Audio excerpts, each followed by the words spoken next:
Olá, estudantes da primeira série. Nesse vídeo vamos falar sobre teatro grego. O homem primitivo encenava alguma necessidade, ritos pós-vida e celebrações. Lembrando vocês que como o homem não tinha uma linguagem verbal, ele tinha que, através do seu próprio corpo, encenar a sua necessidade. Por exemplo, ele precisava comer, ele fazia encenação. Ele precisava caçar, ele falava a necessidade de buscar animais, então ele tinha que exatamente capturar esses animais.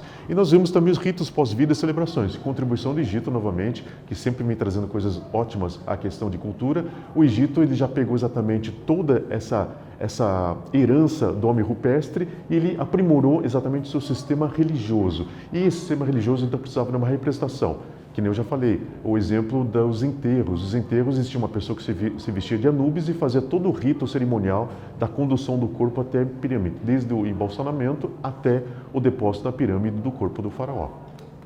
Nós vemos também que o corpo é como o suporte principal do teatro. Nós temos o ator, o texto e a audiência. Lembrando que esses três elementos são considerados elementos estruturais do teatro.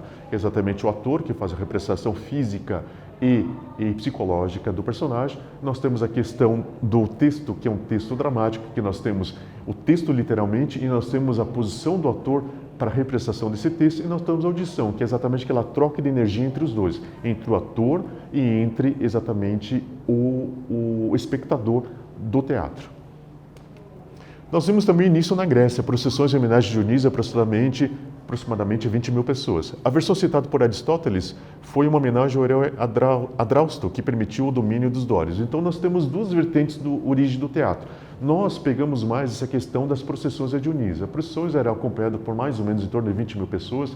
Elas se tornaram uma data civil, ou seja, todo o país ele comemorava esse momento. Lembrando que Dionísio era deus do vinho e deus das festas. Então as pessoas elas andavam pelas ruas acompanhando essa procissão. Essa procissão tinha sátiros, homens vestidos que eram meio homens, meio bode, que eram semideuses, eram deuses menores, que eles eram os protetores de rebanhos e dos pastores. Eles encenavam alguma coisa com homenagem a Dionísio, enquanto o coro, aqueles homens que andavam em volta também caracterizados, contavam exatamente a história para o público. Então existia essa troca, essa audição através dessa manifestação das histórias pelo corpo dessas pessoas.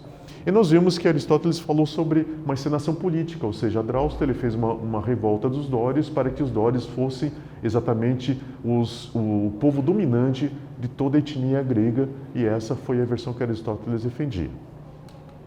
E nós vimos que o teatro é dividido em áreas. Nós temos também a questão do palco, que é a parte central. Nós temos a orquestra, que é essa parte de baixo. Lembrando que essa orquestra, nos teatros atuais, quando, por exemplo, existe a ópera, era onde ficam os músicos. E aqui, antigamente, onde ficava o coro, que era aqueles narradores do teatro. E nós temos a parte arquibancada, que é exatamente esse semicírculo, onde as pessoas ficavam dispostas, e a geografia a parte de fora.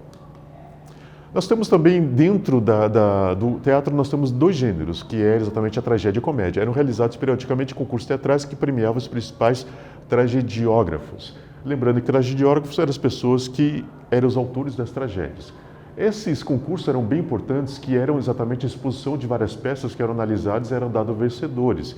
E lembrando que tragédia grega, a tragédia exatamente era uma arte educativa, que era baseada no metron. Metron era a questão de você cumprir o seu destino através dos deuses. Se você saísse da linha do seu destino, você era amaldiçoado com a razão dos deuses, ou seja, você caía em si que você estava errado e teria que seguir a linha dos deuses. E nós temos a questão da comédia. A comédia, como propriamente dito, é exatamente aquele tom irônico, aquele tom de riso, de certa forma, mas dava aquela pincelada com relação aos erros que podiam existir dentro da cultura grega.